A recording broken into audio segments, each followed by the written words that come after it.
എല്ലാവർക്കും നമസ്കാരം. നമ്മുടെ ചാനലിലേക്ക് എല്ലാവർക്കും സ്വാഗതം.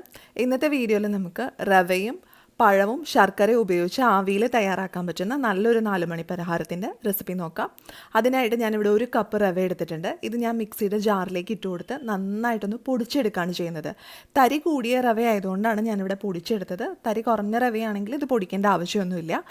ഇനി നമുക്ക് ഈ റെസിപ്പിക്ക് വേണ്ടിയിട്ട് പഴം വേണം. അപ്പോൾ നിങ്ങൾക്ക് ഇഷ്ടമുള്ള പഴം ഉപയോഗിക്കാം. ഞാനിവിടെ ഏത്തപ്പഴമാണ് എടുത്തിരിക്കുന്നത്. ഏത്തപ്പഴം ഉണ്ടെങ്കിൽ ഏത്തപ്പഴം എടുക്കാം. ഏത്തപ്പഴം എടുക്കുമ്പോൾ നല്ല പഴുത്ത പഴം നോക്കി എടുക്കാനായിട്ട് ശ്രദ്ധിക്കുക. അതല്ല സാധാരണ ചെറുപഴമോ റോബസ്റ്റ് പഴമോ ആണെങ്കിലും കുഴപ്പമൊന്നുമില്ല. ഇനി ഇത് മിക്സിയുടെ ജാറിലിട്ട് നന്നായിട്ടൊന്ന് അരച്ചെടുക്കണം. അപ്പോൾ അതാ ഞാൻ മിക്സിയുടെ ജാറിൽ നമ്മുടെ പഴമൊക്കെ നന്നായിട്ട് അരച്ചെടുത്തിട്ടുണ്ട്. ഇനി നമുക്ക് വേണ്ടത് ശർക്കര പാനിയാണ്. അപ്പം ഞാനൊരു 1/2 കപ്പ് ശർക്കര കുറച്ച് ഒരു 2 ടേബിൾ സ്പൂൺ വെള്ളം ചേർത്ത് പാനിയാക്കി എടുത്തിട്ടുണ്ട്. ഇനി നമുക്കൊരു മിക്സിംഗ് ബൗളിലേക്ക് നമ്മൾ റവ പൊടിച്ചത് ഇട്ട് കൊടുക്കാം. ഇപ്പോൾ ഞാനിതിലേക്ക് ഒരു 1/4 ടീസ്പൂൺ അളവിൽ ജീരകവും ഏലക്കായും കൂടി പൊടിച്ചതും കൂടെ ഇട്ട് കൊടുത്തിട്ടുണ്ട്. ഇനി ഇത് നന്നായിട്ടൊന്ന് മിക്സ് ചെയ്ത് കൊടുക്കുക. അതിനുശേഷം നമ്മൾ ഓൾറെഡി തയ്യാറാക്കി വെച്ചിരിക്കുന്ന പഴത്തിൻ്റെ കൂട്ട് ഇതിലേക്ക് ഇട്ട് കൊടുക്കാം. അപ്പോൾ പഴം നല്ല പോലെ അരച്ചെടുക്കാനായിട്ട് പ്രത്യേകം ശ്രദ്ധിക്കണം. തരികളൊന്നും അധികം ഇല്ലാതെ കട്ടകളൊന്നും ഇല്ലാത്ത രീതിയിൽ പഴം നല്ല പോലെ അരച്ചത് ഞാനിതിലേക്ക് ഇട്ട് കൊടുക്കുന്നുണ്ട്. ഇനി നമുക്കിതിലേക്ക് ശർക്കരപ്പാനി ഒഴിച്ചെടുക്കണം. അപ്പോൾ ഞാനിപ്പോൾ ഒരു 1/4 കപ്പ് അളവിൽ ശർക്കരപ്പാനി ഇതിലേക്ക് ഒഴിച്ചു കൊടുത്തിട്ടുണ്ട്. നമുക്ക് മധുരം നോക്കിയിട്ട് പോരാതെ വരികയാണെങ്കിൽ ബാക്കിയും കൂടെ ഒഴിച്ചു കൊടുത്താൽ മതിയാകും. ഒറ്റയടിക്ക് മുഴുവനായിട്ട് നമ്മൾ ഒഴിക്കുകയാണെങ്കിൽ ശരിയാവില്ല. അതിൻ്റെ ആ ഒരു കൺസിസ്റ്റൻസി കറക്റ്റായിട്ട് വരില്ല. ചിലപ്പോൾ ഒരുപാട് ലൂസായിട്ട് പോവുകയാണെങ്കിൽ നമ്മുടെ ഈ പലഹാരം റെഡിയാവില്ല. അപ്പോൾ കുറച്ചായിട്ട് പാനി ഒഴിച്ച് നന്നായിട്ടൊന്ന് മിക്സ് ചെയ്തെടുക്കാം. അപ്പം നമ്മൾ ശർക്കര പാനി ഒഴിക്കുമ്പോൾ മധുരം നോക്കിയിട്ട് വേണം ഒഴിക്കാനായിട്ട്. ഒരുപാട് മധുരം ആവുകയാണെങ്കിൽ നമ്മുടെ സ്നാക്കിന് വലിയ രസമൊന്നും ഉണ്ടാവില്ല.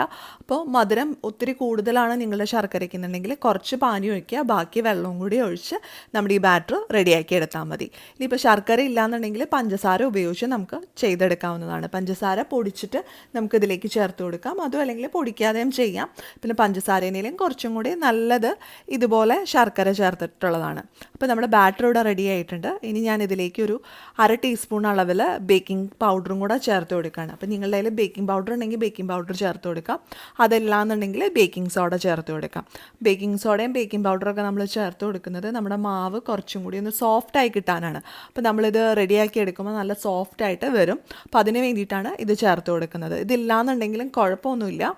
അപ്പോൾ അതാ നമ്മുടെ ബാറ്റർ ഇവിടെ റെഡി ആയിട്ടുണ്ട്. ഈ ഒരു കൺസിസ്റ്റൻസിയിൽ വേണം നമുക്കിത് തയ്യാറാക്കി എടുക്കാനായിട്ട്.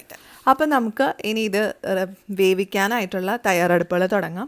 അതിനായിട്ട് ഞാനിവിടെ ചെറിയ ബൗൾ എടുത്തിട്ടുണ്ട്. ഈ ബൗളിൽ കുറച്ച് ഓയിൽ അപ്ലൈ ചെയ്ത് കൊടുത്തിട്ടുണ്ട്. അപ്പം നിങ്ങൾക്ക് ഇഷ്ടത്തിനനുസരിച്ച് ഓയിലോ നെയ്യോ ഏതെങ്കിലും ഈ ബൗളിൽ പുരട്ടി കൊടുക്കാം. ഇതും അല്ലെങ്കിൽ നമ്മൾ ചോറൊക്കെ കഴിക്കാൻ ഉപയോഗിക്കുന്ന സ്റ്റീലിൻ്റെ കിണ്ണം ഉണ്ടല്ലോ, ആ കിണ്ണത്തിൽ കോരി ഒഴിച്ച് നമുക്കത് തയ്യാറാക്കിയെടുക്കാം. അപ്പം ഞാനിതിലേക്ക് നമ്മുടെ ബാറ്റർ കോരി ഒഴിച്ചു കൊടുക്കുകയാണ്. ഒരുപാട് നിറഞ്ഞ് നിൽക്കുന്ന രീതിയിൽ ഒഴിക്കരുത്. ഒരു 1/4 ഭാഗം ഫില്ല് ചെയ്തിട്ട് വേണം നമ്മളിത് ഒഴിച്ചു കൊടുക്കാനായിട്ട്. അപ്പോൾ ഇതുപോലെ തന്നെ നമുക്ക് അടുത്ത പാത്രത്തിലും ബാറ്റർ കോരി ഒഴിച്ച് നമുക്ക് റെഡിയാക്കാം. അപ്പോൾ നമ്മളിത് ഒഴിച്ച് കഴിഞ്ഞിട്ട് ജസ്റ്റ് ഒന്ന് ടാപ്പ് ചെയ്ത് കൊടുക്കുക. അതിൽ എന്തെങ്കിലും എയർ ബബിൾസൊക്കെ തിങ്ങി നിൽക്കുന്നുണ്ടെങ്കിൽ അത് പോകാൻ വേണ്ടിയിട്ടാണ് അങ്ങനെ ടാപ്പ് ചെയ്ത് കൊടുക്കുന്നത്. അപ്പോൾ നിങ്ങൾ സ്റ്റീലിൻ്റെ കിണ്ണമാണ് എടുക്കുന്നതെങ്കിലും ഇതുപോലെ ഒന്ന് ടാപ്പ് ചെയ്ത് കൊടുക്കാനായിട്ട് ശ്രദ്ധിക്കുക. അപ്പോൾ ഞാൻ അടുത്ത ചെറിയ ബൗളിലും കൂടെ നമ്മുടെ ബാറ്റർ ഒഴിച്ചു കൊടുക്കുന്നുണ്ട്. അപ്പോൾ ഇതുപോലുള്ളൊരു 3 ബൗളുകളാണ് ഞാൻ എടുത്തിരിക്കുന്നത് നമ്മുടെ ഈ 4 മണി പലഹാരം റെഡിയാക്കാനായിട്ട്.